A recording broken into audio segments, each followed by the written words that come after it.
What's up, guys? Welcome back to MMA Casuals. I'm Nick Woodley, joined by my co-host here, Byron Ashworth. Once again, back to give you our casual opinions for UFC 284 going down in Perth, Western Australia this weekend. Byron, how's your Monday been, mate? How you doing? Yeah, it's been pretty relaxing. I'm just looking forward to this weekend of fights because it is a great card. Absolutely, couldn't agree more. Definitely in a relaxing headspace today. It's been quite nice and hot down in Wellington. And yeah, counting down the days till this weekend. The main event on Sunday is going to be absolutely bonkers. We've got Alexander Volkanovski and Islam Makhachev going head-to-head for number one pound-for-pound guy, as well as the lightweight title, with Alex coming up a weight class. Can't wait for that one. And then at the wake of that as well, obviously Alex leaving behind the featherweight division. We've got Josh Emmett and Yair Rodriguez both trying to crack on and get their hands on that interim title there as well. So some really exciting fights on the card. A couple of big boppers on there as well, mate. That's what we like to see. We've got a heavyweight fight. We've got a light heavyweight fight. We got some of the up and coming prospects in the welterweight division. We got Jack Della Maddalena's taking on Rude Boy Randy Brown. Going to be an excellent striking match. So yeah, look, a lot ahead of us. We won't waste anyone's time. Keen to get into it, give you our casual opinions, and then be absolutely not held accountable for when they don't come in and we both go 0-5 on the main event on the weekend. But let's dive in and take a little bit of a deeper look at the card. So RAC Arena in Perth. We haven't had the UFC down under for a couple of years now, obviously given COVID and that, and I think everybody's really excited to have it back. And it's going to be an interesting sort of reopening for Aussie. They've got a lot of their guys on the cards on the prelims. A few Kiwis in there as well. You know, you got young Shane Young making his return to the UFC after almost 2-year hiatus. Justin Tuffer, he's on there. Jamie Malaki, and one or two other Aussies on the card as well. So really excited to see it back our ways. This thing sold out in like 10-15 minutes, man. I tried to get my hands on the tickets and plan a bit of a fucking Yahoo over there, get some casual interviews going face to face or something, but I just A, couldn't afford it, and B, I think the tickets sold out in a stupid amount of time. It was always going to sell out when you have a main event like this. Two of the biggest names in the company right now. This is one of the biggest fights they could possibly make.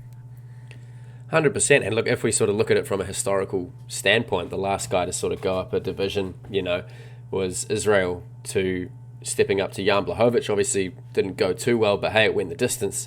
And Jan Blachowicz did what he had to do to grind out a decision there in his title defense. And then before that, I can't remember who. Don't know the order. I think we've got Nunes.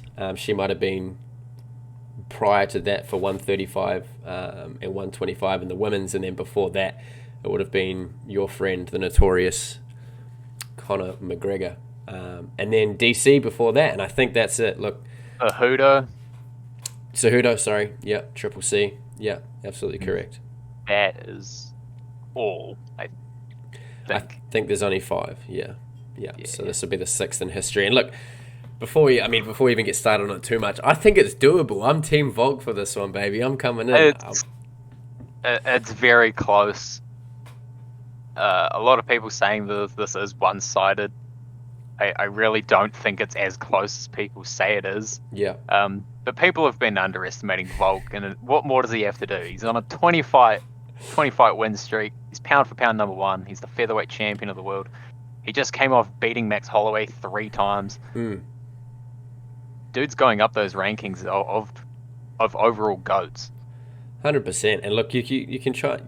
Agree, people overlooked him, man. He was this guy who came into the UFC and sort of had a few decisions and then had some good finishes and some really tough fights and fought the who's who of the featherweight division. And just when you look at what you want in your pound for pound number 1, it's Volkanovski, man. Like, not only did he go 3-0 on Max Holloway, who's arguably one of the greatest featherweights of all time, up there with Jose Aldo. He also finished TKZ in that stint as well. And Brian Ortega, obviously that went to decision, but definitely could have been stopped. So there's been some immaculate, amazing performances. And as a young UFC fighter, that's what you want from, if you're a young UFC fighter coming in and you look in the pound for pound rankings, he definitely deserves to be there. So yeah, put some respect on his name. I think Islam, obviously, he's in Australia already without Khabib, the word on the street is. But look, I think it's going to be who can go harder for longer, who can weaponize the cardio, you know. But hey, look, we'll get into that one in a little bit.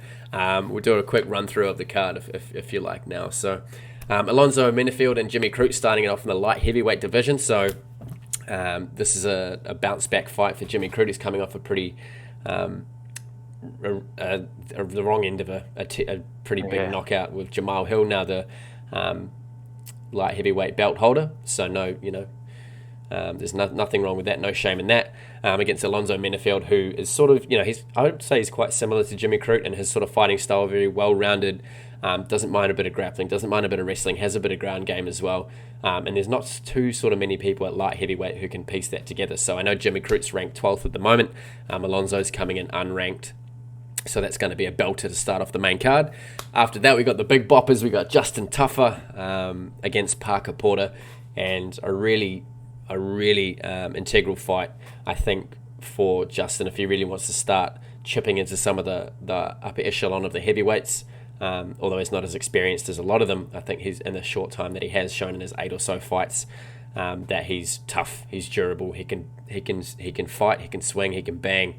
And he can sort of defend takedowns. And hey, he can even get a high kick, head kick KO. So look, for those big guys, that's definitely impressive. But he's got a tough, nuggety, durable opponent in Parker Porter, who loves to bring it to you and march forward and bring the wrestling and bring the BJJ. So looking forward to that one. And then, yeah, we touched on this sort of before we got into it, but Jack Della Maddalena and Randy the Rude Boy Brown. Surprising to see this is the, as you would, it almost be the co-main event, the one before the gold starts flying. And that's a really big position for Jack Della Maddalena, who's had, 3 fights since he's come off the Contender Series. Yeah. Oh, no, he's on a roll, man. And, man, he looks as menacing as anybody, in the top sort of quartile of the welterweight division. I think he's super well-rounded, and I think this one's going to be a really big test for Jack, because Randy's hands are slick, his movement's slick, in and out, rude boy, and he's really confident fighter. And again, really looking forward to that one. I've backed Jack for a lot of his fights coming to his early UFC career, and he smashed the Contender Series out. So yeah, definitely deserving, but a little surprising to see given that there's some ranked fighters below that one. But yeah, again, cracker. Whew. Yair Rodriguez, El Pantera, and Josh Emmett. Jeez. That one's got fireworks written all over it. It could definitely go either way. A bit of a seesaw on that one. I'm still kind of undecided. I want to see what points you make about it. But yeah, 5 rounds for the featherweight title, the interim, to be the next in line to fight Volkanovski. Really exciting. And then obviously the main event, like we touched upon, number 1 pound for pound status on the line. Lightweight, gold, double champ status up for grabs for Volk as well. And the baddest man in the business belt could almost be put up for this one as well if there was a BMF belt still floating around. But look, there's going to be a lot to say about that one. I know you're really torn, and it sort of makes it's intriguing to see you squirm. And I know that you've got some good points to make on this one. But yeah, other news. Have you got any updates for the sort of people who don't follow MMA or UFC as casually as we do? I think casuals are looking at the main event. Most people know who Khabib Nurmagomedov is. Islam Makhachev is a second coming to what Khabib left behind. I think that's definitely the fight that you look for. There's not exactly a large amount of big names on the card that casuals would recognize, but I think you look at the card's main event and it's absolutely crazy for casual fans and hardcore fans. We fall under both of those categories. But I think it's an overall great fight, great main event. Everyone should be looking forward to it. Yeah, and I think it's exciting, right? Like, a lot of these fights could definitely go the distance, but the thing that makes them so intriguing is that they could also be stopped at any time. I mean, even look at the co-main event. Like, all it takes is one head kick from Yair or, one overhand right from Josh Emmett, man, and that fight is out. And both of those guys, they both bring it.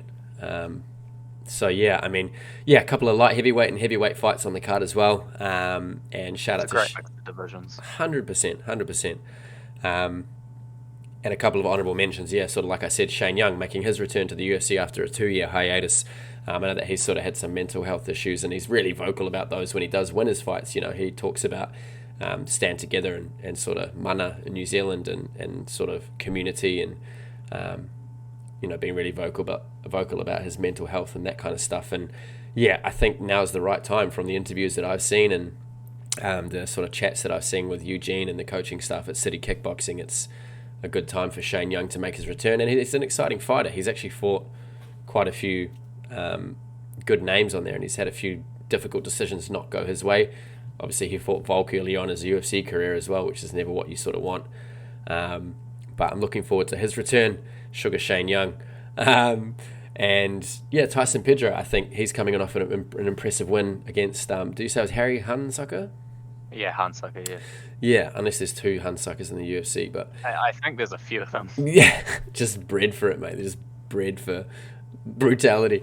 Yeah, so Pedro's going up. He's actually had a late fight change in the last sort of week or so. So he's now fighting Modestas Bukakas, who's got the coolest fight name in the UFC. Yeah, I'm not going to say that. Really rolls off the tongue, as long as you're not sort of talking about other things that might sound like Bukakas. But hey, so yeah, Tyson Pedro's put in a lot of work this camp, coming off a really good finish. I think he's going to be one to watch in the light heavyweight division. But he doesn't have a chumpet in Bukakas. He's got a really well-rounded guy. Looking forward to seeing that one close out the prelims. So yeah, do you want to start us off, mate? Let's jump into the opener for the main event there. That's our friend Jimmy the Brute Crute taking on Alonzo Menafield. What's your thoughts on this one? I really don't know how Crute is going to be in this fight. As you said, on camera and off camera, Crute is coming back for the first time since getting knocked out by Jamal Hill in a very vicious way, and coming back to fight a guy like Alonzo Menafield, and a really tough guy. I really don't think this is the right fight for Crute. Menafield has been on a roll as of late. He's got, and then just purely off momentum, I really don't like Crute in this fight. Unfortunately, I think he will fall victim. Maybe not to a knockout, but I could definitely see a finish happening, especially in the later rounds. Menafield is my official pick, and yes, these are official. I will hold Nick to anything he says. I'm coming for that MMA Casuals podcast predictions for World Championship. Reigning defending, I think you mean. Yeah. Yes. Look, and it talks to me a little bit more about like when you see fighters that get stopped so brutally like that. You know, is it just a confidence thing? Does it go a bit deeper than that in terms of like mentality? It's going to break anyone's confidence. It really doesn't matter how big your name is or how good you are. It's always going to play a factor, especially to these younger guys, that these are going to be like their first time getting knocked out to that caliber. Jimmy Crute is young. Maybe not like young, but he's fairly young. 26. And at the level he is at, that knockout from Jamal Hill is definitely going to play a factor in his confidence.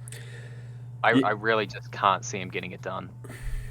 Yeah, and do you think, like, as Jimmy Crute, are you going into this, like, gun-shy? Like, you sort of worried about your chin holding up? Is he going to sort of... Do you think you're sort of saying it's... I think he's going to be a little bit hesitant, because that was how he was knocked out by Hill. He threw, he missed, and he got absolutely clobbered. Yeah. So I think he's going to be a little bit gun-shy. I think in the later rounds he'll let loose a little bit, which is what he should do. He should use that first round, beginning of the second round, just to get a feel for Menafield's game plan. After that, depending on how it goes, I think he can open up, try land those big shots. Jimmy Crute does have a decent level of power. Unfortunately for him, so does Menafield. Yeah, and that's the thing when you get into those big boy divisions, right? But hey, look, I mean, you see some flyweights that punch like heavyweights these days, so I don't know what's in the water in Dagestan, but you hit like a straw weight. Yeah, look, I don't know, Jimmy. I ever since he shaved the mullet, man. Actually, no, I think I think he got clipped when he had the mullet, didn't he? When Jamal hit him. Um, Yeah. but yeah, look, that fight against Anthony Smith, he looked all right. And then obviously the knee gave out. And I was listening to an interview that he did with one of the WA radio stations over in Aussie, and he sort of talked about he had a whole knee reconstruction. Um, after the Jamal Hill fight, and he took some time off to really find himself, and he had mental sort of health issues going into it as well and he sort of talked really openly about being super scared to fight Jamal Hill, and that's not, props to him. I think openly admitting that to your close friends, let alone to the world, as I mean, but at the same fucking time, like, who wouldn't be scared of Jamal Hill? I'm sure He's a knockout artist. even Glover was probably shaking in his boots a little bit, until the end of that sort of second round. He's going, right, okay. But yeah, so Jimmy coming back into this one, yeah, it's just not an ideal return fight. I think he's probably good that he's not fighting someone in the top 15, but I mean, Alonzo Menifield's going to be in the top 30. And if he can beat Jimmy Crute and make his way into the rankings, it'll be interesting to watch. Alonzo has also won his last 4 out of his last 5, which is why I speak on momentum. Yeah. Momentum's going to play a part. To me, on paper, this is not the fight to come back to. Yeah, and I think Alonzo got pretty hard done by in that decision against William Knight as well. I definitely gave that fight to Alonzo. So if you take that in there, what's that like? Oh, he got stopped by OSP pretty bad, but that would have been 5 in a row. So yeah, I don't know. They've both got similar records. They're both quite tall. I think Jimmy's about 2 inch taller. I think Manifield might have the reach, but yeah, I'm gonna back Jimmy. It'll be good to see him, cautiously make his way into into that first round, and I think Manifield will do well to start a bit fast, to just get the jump on him and pull the trigger really quickly and just catch Jimmy Crute, maybe going backwards and change it up in terms of the combinations he's throwing at him. But yeah, no, really looking forward to that one. I hope he can get it. I hope Jimmy can get it done. I'd like to see him get back into it. And he's just one of those fighters, I think, that you like the personality. He's a likable guy. He's really good on the social media and sends out nothing but positivity and brings up other fighters and is a good training partner to other people training out of Sydney and that as well. So yeah, exciting stuff. I'll be watching that one a bit nervously, but I think it'll be a W for Jimmy as well if he doesn't get smoked and then get his lights turned out in the first 1 or 2 rounds, and he can make it at least to the third or even to a decision. Cool. So from the big boppers, we go to the even bigger fellas. We've got Justin Tuffer and Parker Porter fighting in the heavyweight division here. 2 unranked heavyweights. We love to see this kind of stuff. Take it away. I'll let you handle this one. So just like every heavyweight fight nowadays, it's more than likely it's not going to a decision. Even with 3 rounds on the board, I really can't see it. You can just never trust these big guys. I think this is a reasonably close fight. It's a bit of a pick 'em fight. We don't know how it's going to go, but I'd imagine Parker's going to be looking for those takedowns.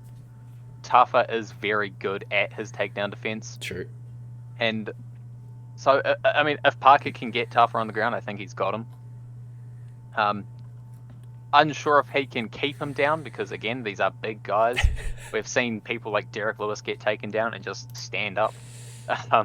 It's very hard to keep these big guys down. On the feet is not ideal for Parker here. Justin Tuffer has some very, very good boxing, and again, at these weight classes, you do not want to stand and bang with anyone. And he can hit pretty hard, as you could imagine. Yeah, I think Yeah, so depending on if this goes to the ground or staying on the feet, I think Tuffer gets it done regardless. I would be leaning to a second round finish. I think the first round will be testing waters. I think Parker's going to shoot for those takedowns. I think he's going to shoot early. And we'll see how that first one treats him. Yeah, and you made some really good points in there. Yeah, with the big guys, it's not just the getting them down. It's holding someone who is 265 pounds.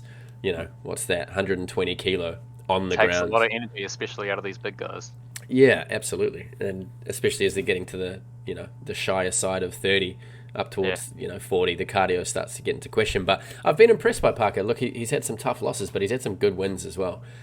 He's not afraid to get gritty and in your face, even with some of the bigger punches that he's ran into. So, yeah, he doesn't look like the whole package, but I think for a heavyweight, he's not just a slugger.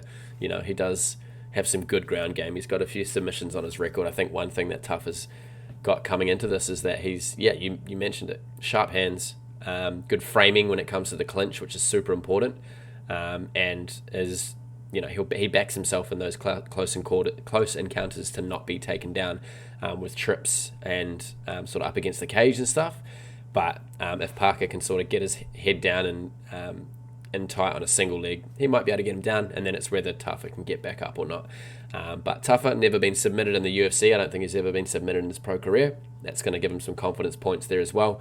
But there's a first time for everything. So yeah, look, I hate to be the guy that just disagrees with you every sort of single time, but I mean, I think Parker's experience is going to come into this one. I think Tough has only had sort of eight or nine fights in his pro career. Eight professional fights for Tougher. Yeah. Parker is up to, this will be his 21st.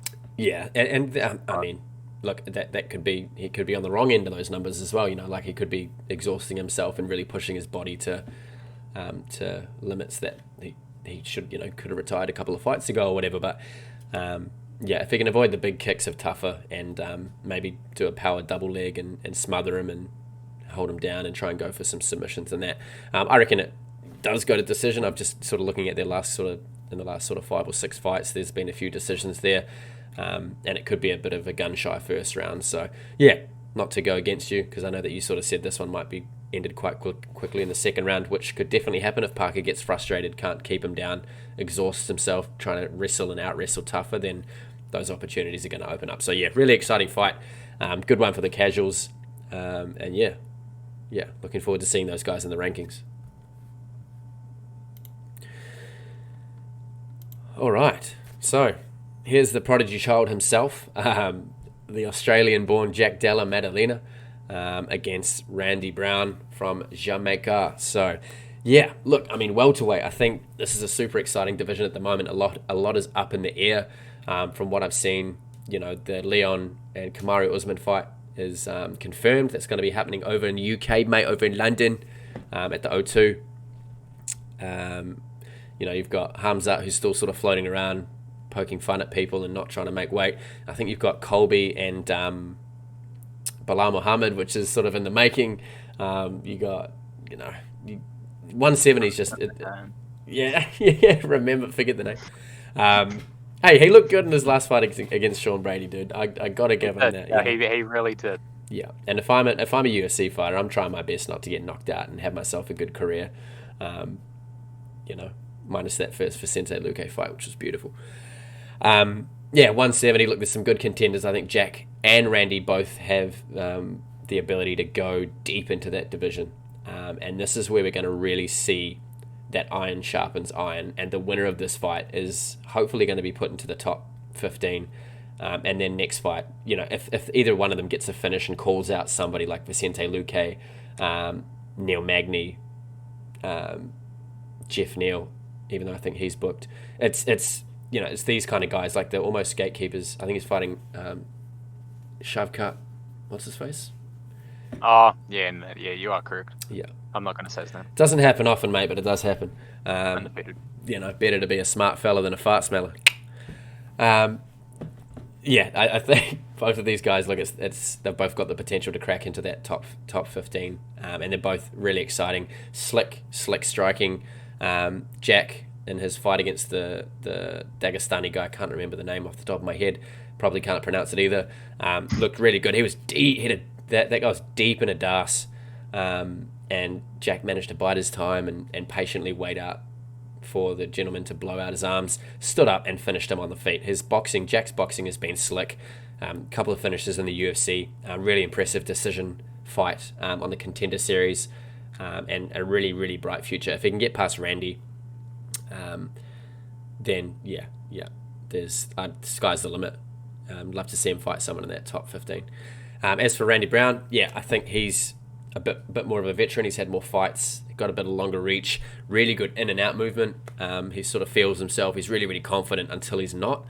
And this is obviously coming from an outside casual perspective, but you can see the sort of confidence drain out of him. I remember watching his last fight, and he sort of got into that second round and he was a bit like, oh shit, I'm still here. My opponent's still here, even though I've landed some clean shots. I think he got a knockdown as well. And he sort of managed to pull it out of the bag and just scrape by on a decision. I think it might have even been a split. Don't quote me on that. But yeah, I think gas tank's going to be huge in this one. And those Aussie boys, they train hard. They train in the hot weather. And the cardio's usually on. So yeah, backing Jack in this one. It'd be pretty hypocritical if I didn't. But excited to see this one. Good stand-up striking match, I think. And if he can get a finish over Randy Brown and make a good call out, that would be fantastic. But yeah, I'm going to shut up. I'm going to pass it to you for you to change my mind. I think Jack is the favourite. Again, I go back to momentum. Momentum is one of the biggest things you could possibly have, and Jack has looked perfect for his last 5. He's won 5 straight. He's on a massive roll, and yeah, as you said, Randy Brown is a big step in competition. So if he can get past Randy, there's no limits for how far he can go. It'll be interesting. I think this is definitely going to be his hardest fight to date. Whether he gets a finish or not, I have no idea. If it is, I'm going to expect it to be a late third. But again, this could go either way, to be honest. But I'm going to pick Jack because I'm not biased. I swear I'm not picking him just all the Aussies and the Kiwis, yeah. Australian. But Jack, again, he's looked next to perfect in his last 5. He's looking really, really good. I'm really curious to see how far he can go and what skills he's going to pick up along the way. Yeah, agree. Good pick. Back at you, man. Nice. Yeah. Super excited for that fight. It definitely has the potential to be fight of the night. But so do the next two. Holy shit. I've been excited for this one, since Yair coming off that unfortunate stoppage of Kelvin Kattar, and Josh Emmett getting the very close decision over Kelvin Kattar over 5 rounds. But Yair and Josh Emmett, you say robbed? I wouldn't say robbed. I think it was close enough to not be a robbery. Yeah. He lost that fight. Yeah. I think the majority of people had Kelvin winning the fight. The only reason I'm not annoyed with it is because I picked Emmett to win. There you go. Blessing and a curse. Yeah, that was a really tough fight. And I think Josh Emmett's going to have... that fight would have been harder for Josh than this fight is going to be. And I think Kelvin probably would have got past Yair. But I don't know. Yair... I'd like to see that fight. Yeah, I think they should definitely run that back. And if Yair doesn't make it in this fight and he doesn't get the interim title, then that would be a cool fight to remake as well. And then maybe, Josh fights, or the winner fights Volk and then Ortega. Don't know what he's up to, but, him versus Kattar would be cool. Or even Arnold Allen, I think he's got a pretty tough fight coming up. So yeah, he's Max Holler. Mm-hmm. That is... Honestly, as with all the announcements that we've had this year so far, that is one that is at the top of my most anticipated list. Arnold Allen, I'm a big fan of Arnold Allen, even though I won't talk about it. So I'll get upset. But he's been on a roll, and I'm really excited to see him and Max. And it's a winnable one for Max, right? It definitely is. It's tough for Arnold to bring something that Max wouldn't have seen before. But look, I'm looking forward to that one. Even if it's a fight night, we can definitely jam on and give our casual opinion on that one as well. But before we go down the blessed rabbit hole, let's get back to this one. So El Pantera and Josh Emmett, the man with the worst tattoos in the UFC, I'm allowed to make that criticism because I have some bad tattoos. But every time I see this gentleman's chest piece and back piece, I'm like, just you have enough money, just Is laser. Darren Elkins still signed to the UFC? Yeah, I don't know. Did he go to Bellator yet or what? I have no idea. I'm pretty sure he's still employed, so I think that'll be my pick for first tattoos in the game. We should definitely jump on that once, and then we can make it a drinking game. And then every time we say someone that has the words "blessed" tattooed on them, you get to nominate a drink. So I can name at least 4. But yeah, Yair Rodriguez. Look, I've got some good notes on this one. I think the height difference and the reach is going to be a big factor. The reach not so much in the boxing range, but when he starts firing those kicks to sort of keep Josh Emmett away, it's Josh Emmett's going to be right. He's going to feel right. This isn't Kelvin Cater. This isn't something that I can just blitz in and close and throw the overhand right. Because in those early rounds, Yair is not going to be out. He's not going to be in the pocket to be hit. He's going to fire that kick, leg kick, maybe head kick, maybe body kick. Keep changing that target of where he's striking. Is a good game plan for Yair. Good stick and move footwork, at least early on. In the first sort of 3 rounds, he tends to do a really good job of being rangy and quite long, and again use those kicks. Leg kicks are going to be a big factor for this one, I feel. He's gone 5 rounds twice, and then almost the 3rd time against Korean Zombie when he got that last second awkward back elbow. If you want to call it a fluke or a phenomenon. It's a good shot, if that's what you call a fluke. Yeah. I mean, it was crazy, but I mean, in the rounds that he went 5, I think he went with Max Holloway. He looked really tired in the last 2, so cardio is definitely going to be something that plays into this. And if he can intelligently manage his gas tank and not just do all that flary stuff, and a lot of kicks take more energy than hands, and be more of a, if there's grappling, try and be as defensive as possible and be more intelligent so you don't burn out mid-fight. That's going to be a big path to victory for Yair. I think he could definitely stop him. Head kick, leg kick. Just has to be more disciplined and stick to a game plan, because someone like Josh Emmett, his game plan is really clear, right? Like, even to a casual like myself, he's just trying to fire that overhand bomb, which he often sets up with a feint or a double jab and then steps with everything into it and clips, if he connects. And to be props to him, he did a really good job of managing his gas tank in the Cater fight. And working the body, and there was some grappling exchanges there. I think he got 2 or 3 takedowns, which is definitely a way that he could look to spin this fight if he can get his hands on Yair. But it's whether Yair can sort of keep out in front of him, push him back, use those kicks for range, and try and clip Josh, especially on the way in. But yeah, I think the other enemy that Josh is fighting here also is Father Time. He's had injuries, he's had surgeries, he's a pretty beat up dude, and you'd probably think on paper that this is his last chance for the belt. So whether that's his mindset going into this one is going to be like, right, this is it, all for nothing, I'm going to just fucking send it and try and clip this guy early, or if he's going to sort of be the more reserved guy, be more strategic, put together a really solid game plan where he's using more combinations, he's in and out, using feints to try and get the level change and the takedown, to try and wrestle Yair for the first couple of rounds and then maybe get a late stoppage, then I'd love to see that more intelligent decision rather than just trying to,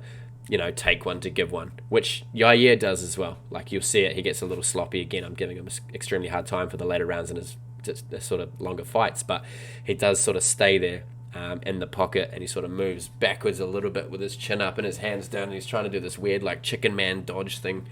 And someone like Josh, who's intelligent and knows his weapon, that overhand right, and how to set it up, then that could easily clip Yair in the later rounds. I will say, even with Josh's overhand, he does tend to miss that a lot. So I don't know if he can land. It's definitely going to do some damage. Josh has unbelievable power. Yeah. He's definitely one of the hardest hitters in the 145-pound division. 100%. It all depends if he can land his shots. And as you said, Yair Rodriguez is, I think he's more rounded in everything on the ground, on the feet. Oh yeah. He's got the length. I think his cardio's better because of age. I think on paper, everything points to a Yair Rodriguez victory. Yeah, It's a bit of a tongue twister. for sure. And look, I didn't even mention that Yair off his back is something crazy. He's got. Yeah, I mean, he took control of Brian Ortega on the ground. I know Brian Ortega unfortunately separated his shoulder, but what Yair did to a guy like Brian Ortega, who almost beat Alexander Volkanovski a couple years ago, to do that to a guy like Brian Ortega is incredible. Yeah. And look, he looked okay in the zombie fight as well. So yeah, no, I'm not mad about a Yair victory, but my casual pick is going to be Josh Emmett. I think he's going to get a late stoppage and avenge Dan Hooker for all those years ago when Yair beat him in a three round decision. Hey, look, I had to say it. Shout out to CKB. All right, I believe Dan was supposed to be fighting on this card. Yeah, so they just couldn't. There was just no space on the card for him. I think every Aussie and every Kiwi wanted to fight on this card. Like Kai Kara France was actually on this card officially. True. He was then taken. Yes, he was one of the first fights for this card announced. I cannot remember who it was against, but I know that fight got pulled literally a week or two later, which is really unfortunate because there's not a lot of New Zealanders on this card. But it's all right. We'll wait for Adesanya. I think it was Alex Perez and Kai Kara France. I cannot remember. Yeah, maybe. Don't quote me on that. Yeah, so I mean, that's a good check-in point to sort of stop and have a look at what could have been as well, right? Like, there's still a lot of room for other Australian fighters. One that we're really looking forward to and sort of almost put the cherry on the top of the card was Robert Whittaker and Paulo Costa. So I think, I was almost a little bit relieved to not have spent the money when I saw that he got pulled from the card. So I think Costa was battling. Another. Yeah, I don't think Bam Bam wanted on this card, to be honest. I think he wanted to. He didn't want to be on this card. He wanted time with his family over the Christmas period. That's why he took that fight against Sergey Pavlovich. Oh, yeah. Yeah. He decided to take that fight and miss out on this card, unfortunately. Yeah. I know that the Australian crowd would have loved to see their guy Bam Bam to fight. Yeah. The man's he's super likable. Entertainment. He's really good. He's super marketable, man. Oh, 100%. Absolutely. Unfortunately, he's been derailed a little bit, but I'm sure he'll be back. But he'll be back. Don't you worry. He'll be back. And he'll be wrestling next time. Yeah. He's going to do an Israel Adesanya. That's it. Nothing but wrestling for 6 weeks. Whew. All right. Here we are. We've arrived at that time of the day, that time of the month. That sounds weird out of context. Let's get into this one. I couldn't be more excited about any fight this year, except maybe McGregor and Chandler, if that does happen. But look, this one's John Jones and Cyril Gane. As long as it's not a boring stalemate, it should be a fantastic fight on paper as well. Not going to curse it. But look, Volkanovski, pound for pound number 1. Islam Makhachev, pound for pound number 2. When have we ever seen this in the history of the UFC? We've never seen the pound for pound number 1 and 2 go at it for King of King status. And the added sweetener is that it's a title defense for Islam. It's a chance for champ for Volkanovski. That very sweet air at the upper echelon of the UFC.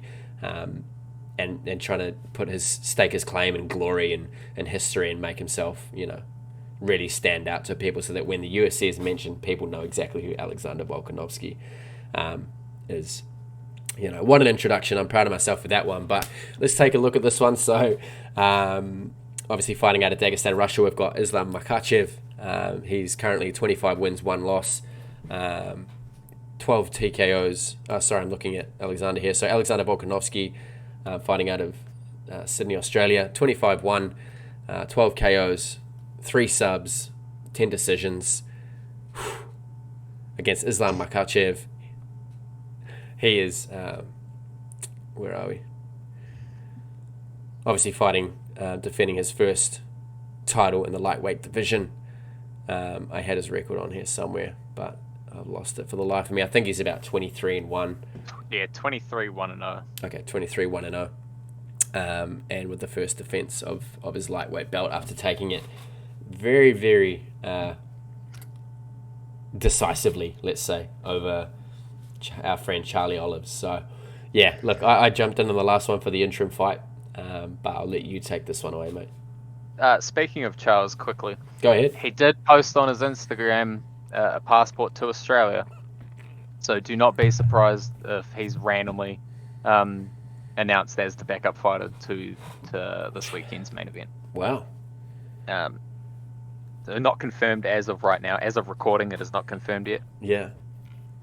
Again, just don't be surprised. Jeez. I don't know. I really don't know how this fight is going to go. I said this off camera, but I'll say it on camera too. I think the fan bases around the world are making this out to be it's an Islam-dominated victory. I really don't think it is. I think this is one of the closest fights on paper that I've seen in a very, very long time.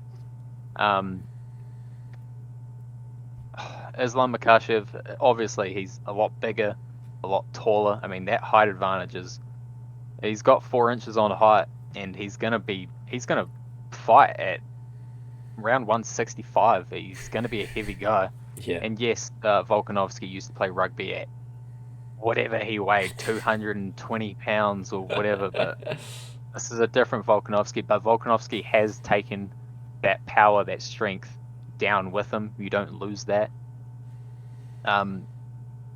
I think Islam's underestimating Volk, as well as a lot of the fans around the world. I don't mind the prediction, but I think a lot of people are underestimating Volk here. I think Volk's biggest key, it's takedown defense. If Volk needs to keep this standing for as long as he can. Volkanovski, we all saw what he did to Max Holloway in that third fight. Max Holloway being one of the best strikers in that division, but in the UFC as a whole, and the way he picked him apart was absolutely mind-blowing. Alexander Volkanovski is one of the best strikers on the roster today. Speed is another massive factor for Volk. Again, I call back to the third fight against Max Holloway. Those are his biggest keys to victory. Also, leg kicks. The way Makhachev stands, he's open for that front calf to be butchered, and Alexander Volkanovski is looking at that front leg. Again, it's all about takedown defense. I believe if Volk can get past those few attempts by Islam during those first couple rounds, I think Volk can take it. We all know how good Volk's cardio is. Again, the Max Holloway fight, the third fight, he was absolutely on point. And if that is the Volkanovski we get this weekend, we could see a fight that could make Alexander Volkanovski one of not just featherweight, but one of the greatest fighters of mixed martial arts of all time. Whew, chills. Vote Byron for president. I was going to say there's some political examples there. I'd like to reference Section 9, number 2 in my argument here. No, mate, what a statement. So say it for the entire internet to hear, mate. I want to hear the sweet words. Who's your prediction?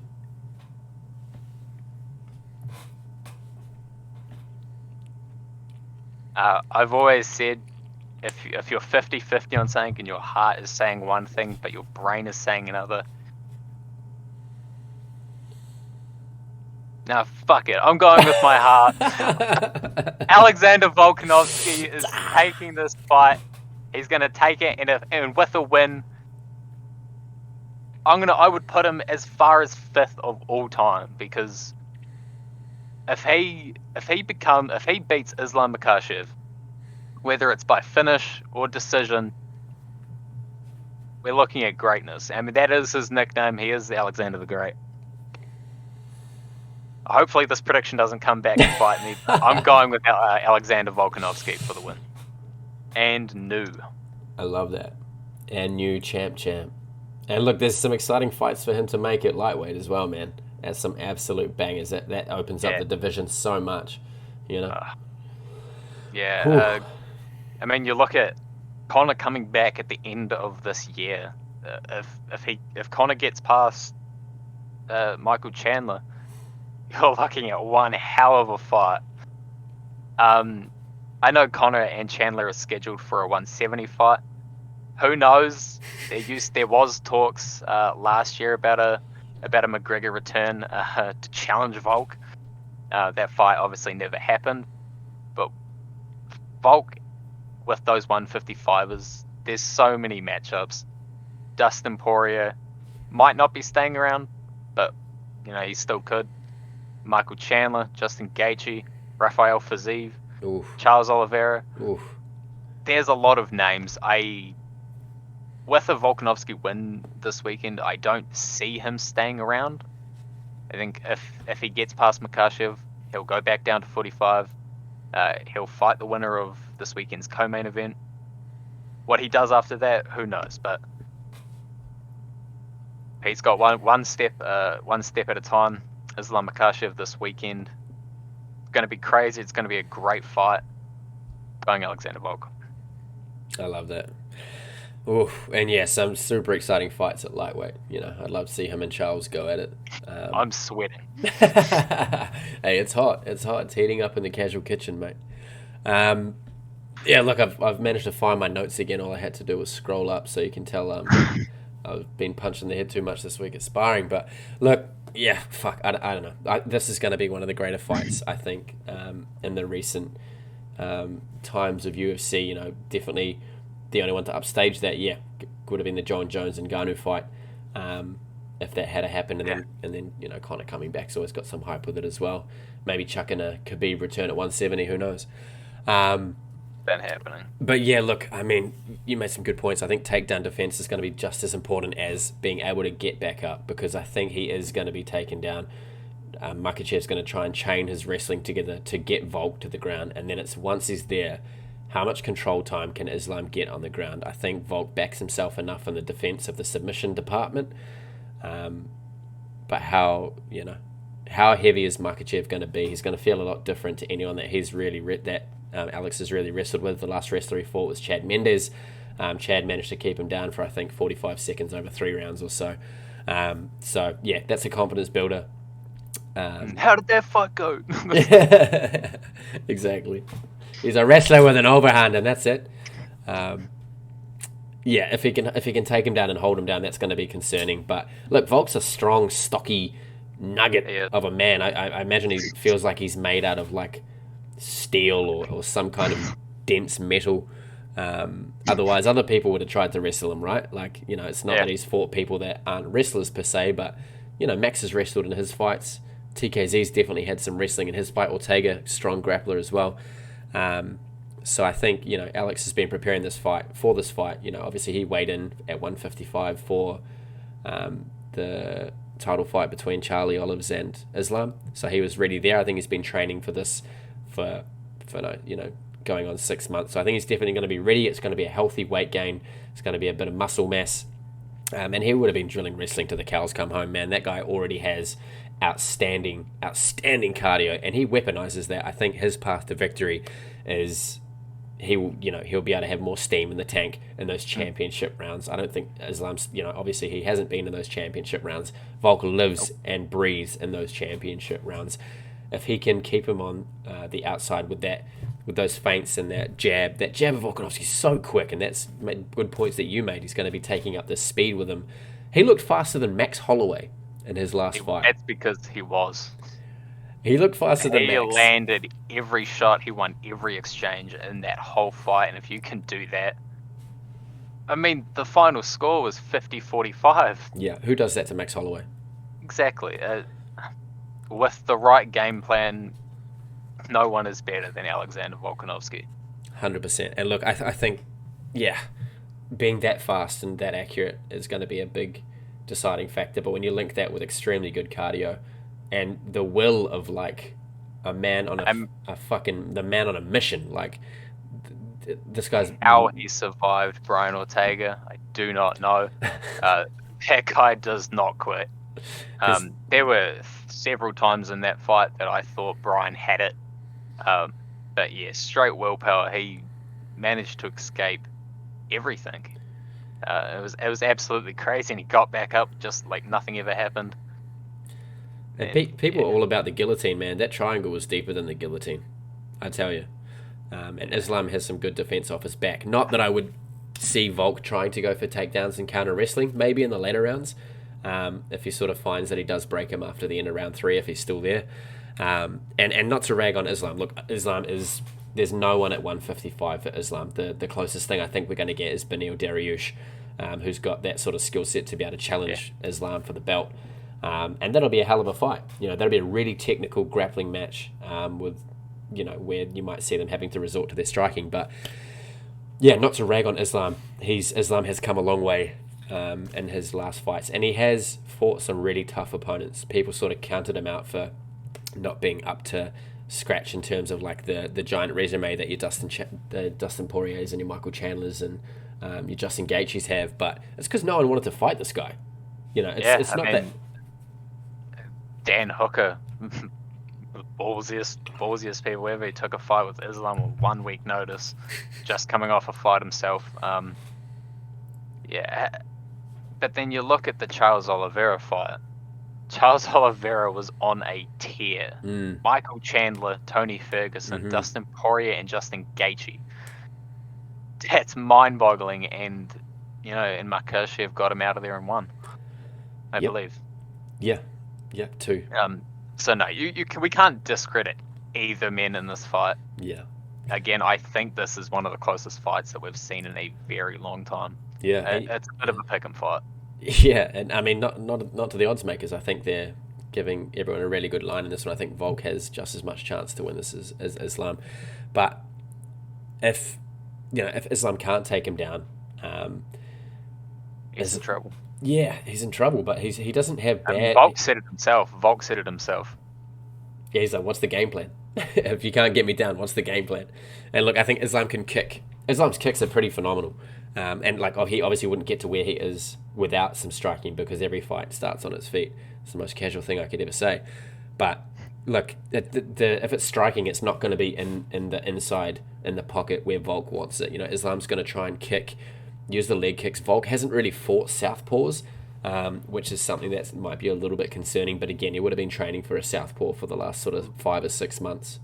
Yeah, I also think it's worth noting Volkanovski has trained for Makhachev longer than Makhachev has trained for Volk. Mm. Because Volkanovski was the backup fighter to Charles Oliveira and Islam Makhachev back in whatever month that was last year. Yeah.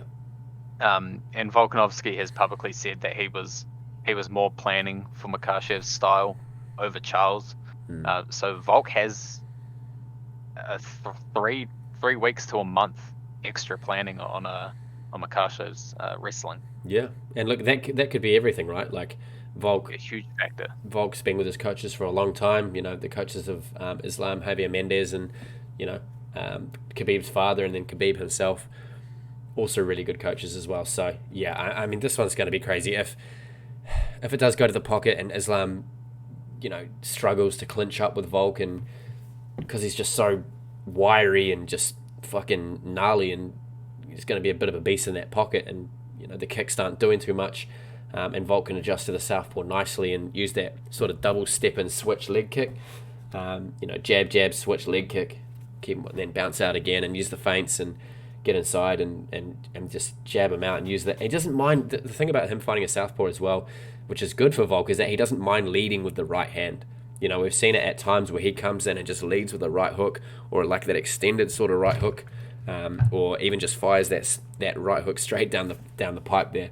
And that centre line's probably going to be open for both parties, I think. Islam could definitely counter with some knees and try and get him in the clinch and then get trips and reaps to get him to the floor from there. But yeah, I mean, everybody's saying it. It's definitely a casual opinion, but yeah, Islam has the wrestling, Volk probably has the striking, but they both have aspects of each of those in their game as well. So yeah, again, going back to what I initially said, who can do it better for longer, I think you're going to see being the winner. I imagine this goes to decision. unless Volk gets subbed early on, maybe at an RNC when he tries to scramble back to his feet, or maybe Volk even chucks a cheeky guillotine on Islam. You never really know what's going to happen in some of these fights. We have seen Islam Makhachev get knocked out before. And Volkanovski has a lot of power in his hands. Yeah. Look again, Max Holloway. Look what happened to Max Holloway's face. Look what happened to the Korean Zombie. Look what happened to Brian Ortega. I don't think an Alexander Volkanovski TKO is off the table. Absolutely not. Look, I mean, yeah, leg kicks are really gnarly things, and that center channel, or maybe some late ground and pound if Islam breaks. But I mean, fuck. Looking forward to that. I think it's going to be fight of the year on paper, as long as Islam doesn't. I mean, it's going to be hard to live up to Glover Teixeira and Jamal That Reynolds. is very true. That is very true. They set the bar. Oh yeah. Very high, and I really hope that fight stays in the top 3 of the year, because that was unbelievable. I say every year, fight of the years happen in January. I've never heard you say this. Okay, well, hey, look, I said it. Quote. I've got it tattooed on me, actually. Yeah, so look, my thoughts are with Volk. It's definitely a massive challenge, but it's not like Islam doesn't have a challenge in front of him as well. So on the line, my official pick is going to be Alexander Volkanovski. Fuck the haters. Put some respect on my boy's name. Champ status. Bring that belt home back to Aussie. And we'll look forward to him being active for the next 2 years or so in 2 weight divisions. Maybe, unlike the first featherweight champion to beat the lightweight champion, he'll actually get to defend one of those belts. Let's hope he just doesn't throw any machinery through buses. All right, I'm ever so aware that I'm now fading into the darkness and have been doing so for the last hour or so. But yeah, look, it's been a pleasure, Byron, catching up with you, mate. I hope you keep going live when the fights. Shout out to Byron for putting in the yards for MMA Casuals as well. Follow him at at MMA_casuals_podcast. You can see that down below there on the Instagram. It goes live for most of the main event stuff. Get some live reactions, some live chit chat, and have a good yarn about the UFC and how the fights are going and stuff. It's like a watch along sort of thing. It's really, really good. And hopefully next time we'll have Steve or Khan or Tom back with us. But look, we try and do these things as frequently as we can, but everybody's got their lives to live. So yeah, shout out to all the people who are following us. I know I've got some good internationals around the globe, and get at us. Find our Instagram handles, shoot us some questions, some things that you might want talked about. Challenge our opinions. They're not great ones really overall. But hey, Byron, again, thank you, mate. Look, enjoy the fights. Keep it casual. Always. Keep an eye out for some of the merch. I know you want a hat there with the logo on it, so that's all coming this year as well. So big things this year, not only for the fighters, but for the MMA casuals as well. But thank you, everybody, for tuning in. Look after yourselves. Again, until next time, I'm Nick Woodley, joined by Byron Ashworths. Keep it casual, stay chill, and have a fantastic week, everybody. We'll catch up with you soon. Peace.